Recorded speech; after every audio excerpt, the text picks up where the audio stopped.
ele vai aumentar, isso é verdade. Então tem que ter também nisto um meio termo. Tá? Então aqui os tribunais superiores praticamente introduziram um verdadeiro direito de retrocesso na interpretação da Constituição e do Código Brasileiro de Defesa do Consumidor. Eu respeito demoradamente a decisão, mas vamos olhar pelo lado do consumidor. Houve um retrocesso. E essas decisões, nós temos decisões brilhantes da ministra Eliana Calmon. Então começou a surgir uma parte intervalar boa da notificação.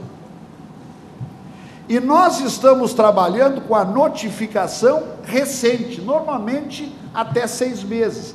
É um débito, diria assim, que perfeitamente negociável. No Rio Grande do Sul houve um repasse, a companhia estadual não tinha condições de continuar. A CE vendeu parte para a AS Sul e para a ARGE, porque não tinha capacidade de reinvestimento, por uma série de razões.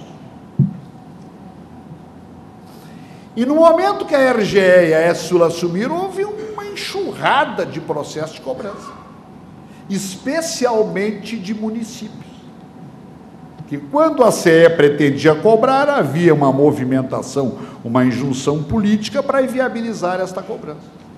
E aí havia um passivo muito grande que inviabilizou a empresa estatal de fornecimento de energia elétrica. Temos aqui também uma decisão muito boa, vejam, de 22/4/2010, eu procurei até atualizar algumas, às vezes até o acórdão paradigma é anterior, né? Aqui o acórdão paradigma é da ministra Eliana Calmon, né? Como depois nós vamos ver o acórdão paradigma, e eu preciso fazer uma homenagem especial a ele, a ministro Antônio Herman Benjamin. Até porque toda a questão ligada à legalidade ou ilegalidade do repasse das contribuições, leia-se PIS, COFINS, nas contas telefônicas e nas contas de energia elétrica, é de um acórdão primoroso, paradigma do ministro Antônio Herman Benjamin.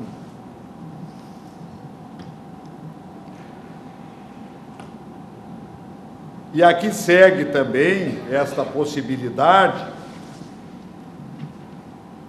Meus caros, eu estou resumindo em razão exatamente do tempo que me foi dado. Veja, o ministro Humberto Martins, contudo, em se tratando de débitos antigos, o STJ afirmou o entendimento que é indevido o corte de energia elétrica, porquanto tais débitos deverão ser cobrados por vias ordinárias de cobrança. É o que nós defendemos. A inadimplência, vamos cobrar, especialmente esses valores grandes, pretéritos, frutos, às vezes, até de mudança de medidor, o chamado CAD, né, de alguma fraude, que, às vezes, até o atual proprietário, ou o atual locatário, ou o atual possuidor, nem conhece. É do período anterior. Cuida-se de dívida contestada em juízo, apurada unilateralmente. Meus caros, no Rio Grande do Sul nós tínhamos perícias, ou melhor, laudos de assistentes técnicos ubíquos. O assistente técnico estava produzindo laudos em diversos lugares, no mesmo tempo, desafiando a lei da superfície e a lei da matemática. Ou seja, laudos, né, em cima de um procedimento unilateral. O senhor assina a confissão de dívida ou nós cortamos a energia do seu estabelecimento, da sua fruteira, que depende de refrigeração, que depende de produtos perecíveis, né, que vende cerveja, até para ser chamariz dos outros produtos. Né.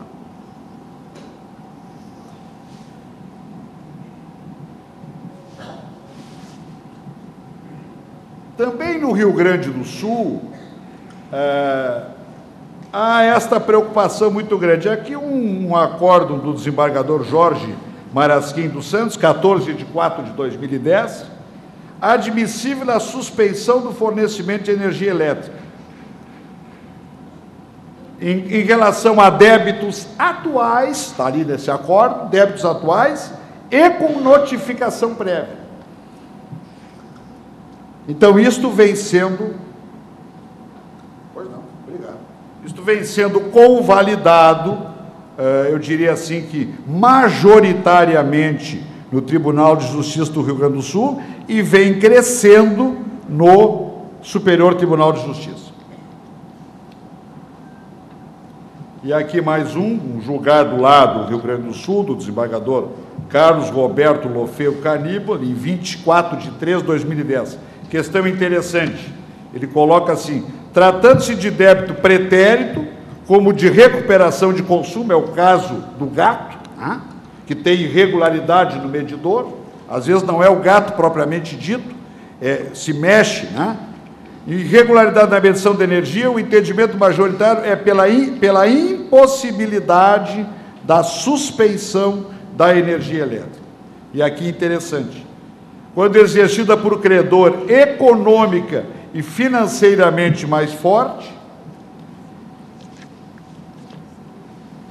afrontando os princípios da inocência presumida e da mais ampla defesa. Então, para encerrar essa primeira parte, por outro lado, suportado no dever de continuidade,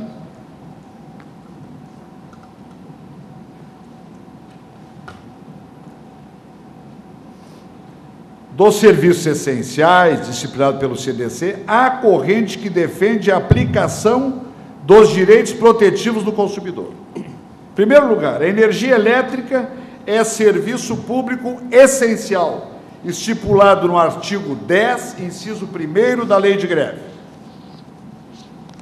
E ali estão os serviços essenciais.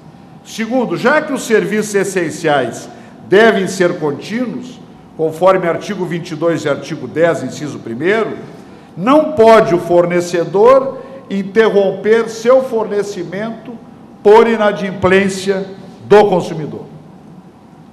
Isso seria o ideal, se fosse aberto, largo, sofreu restrições. Houve recuo.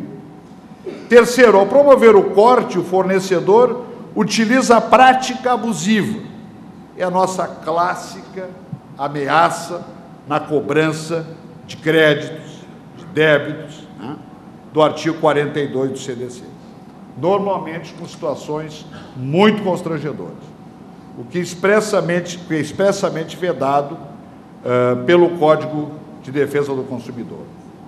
Então, eu repito aqui, pessoal, não se está prestigiando a inadimplência. O que não se quer é a prática abusiva da cobrança mediante ameaça, mediante coação, trazendo uma afronta muito grande aos princípios constitucionais, especialmente o da dignidade da pessoa humana, o da proporcionalidade e também o da razoabilidade.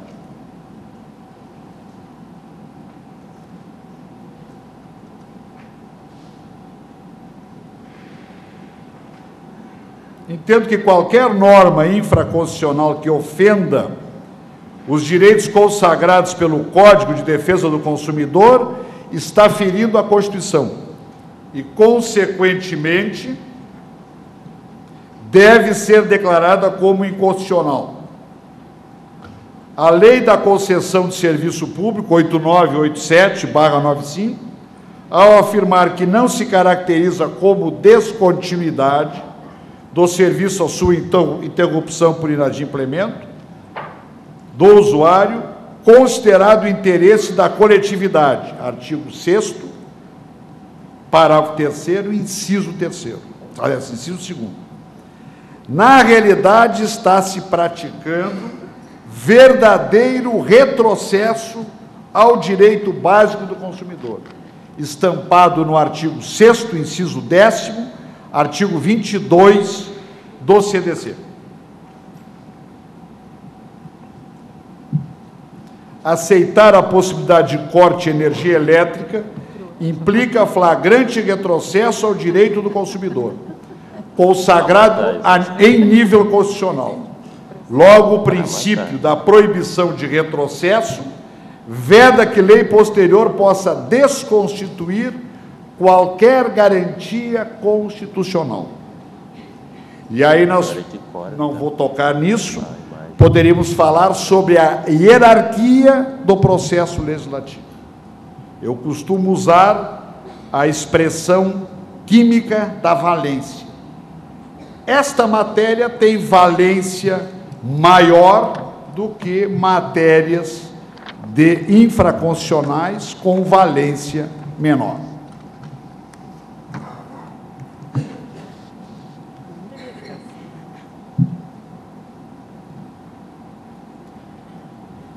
Antes de passar para a segunda parte,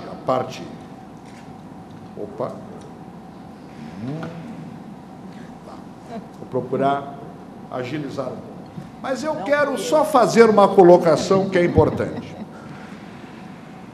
Para vocês verem como nessas situações nós nos deparamos com situações limites de todos os tipos. Eu estou no Tribunal de Justiça desde 98. Tive 3 anos no Tribunal de Alçada, ou seja, 15 anos nos tribunais superiores do Rio Grande do Sul. Todos os dias chegam questões novas. E eu aqui aproveito, está aqui a doutora Adriana Burger, que eu quero dizer que eu acompanho com vibração epidérmica o trabalho da Defensoria Pública do Rio Grande do Sul. Todos os dias nós recebemos lá, especialmente na área da saúde, da segurança, da vida do consumidor. Fornecimento de medicamentos por insuficiência cerebral, circulatória, pulmonar, renal, digestiva, muscular. E eu vou contar um caso rápido para vocês verem. 30 de abril, quarta, 1º de maio, feriado, 16 horas, chega um pedido de medicamentos. Escutem bem.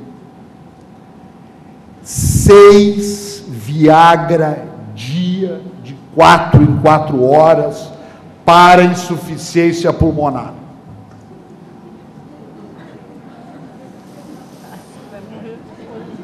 E eu me deparei com a situação limite. Consultei o nosso departamento médico do tribunal, doutora Rosana. E o médico lá da área disse, olha, estou achando meio pesada, meio carregada esse laudo. E aí, doutor Silvano, para ver a dimensão, consultei quem? O conselheiro nosso do Grêmio, doutor José de Jesus Camargo, um dos maiores mundiais, mas especialmente da América Latina. Primeiro transplante de pulmão na América Latina. E ligo para ele, que tive sorte, ele estava no consultório, não tinha nada a ver com laudo. Diz ele mesmo, podes dar a receita. Eu tive no México agora, estão usando muito semelhante, podes conceder.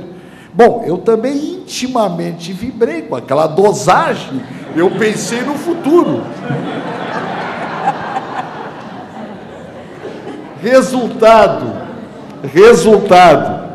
isso foi quarta, quinta feriado, sexta, no início da tarde, entra uma senhora no gabinete. Eu vi que ela estava exaustiva, demoradamente exaustiva. Brincadeira ao lado, para agradecer, porque não tinha o medicamento na rede pública. Então eu coloquei lá o medicamento por um período, curto até pela dosagem, ou o equivalente ao dinheiro. E ela já estava se sentindo melhor. Então, para ver como nós temos situações limites, que às vezes do outro lado, um médico, um plano de saúde, hein, doutor Cristiano? uma